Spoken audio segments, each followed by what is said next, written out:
harimo ayabiri n'aya ngaya, harimo ayanditseho Bruce Melody, ayanditseho igitangaza muri aka kanya,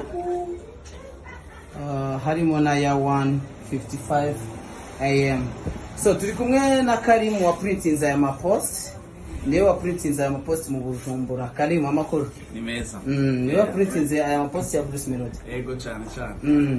Ninde wagwaye ako kazi ko ya printinze aya mapost ya Bruce Melody? Ego cyane. Ninde wagwaye ako kazi ko ya printinga? Ni fata ku mavuta. Unyuremo muri make nyine bya bimeze gute, yinjira aza?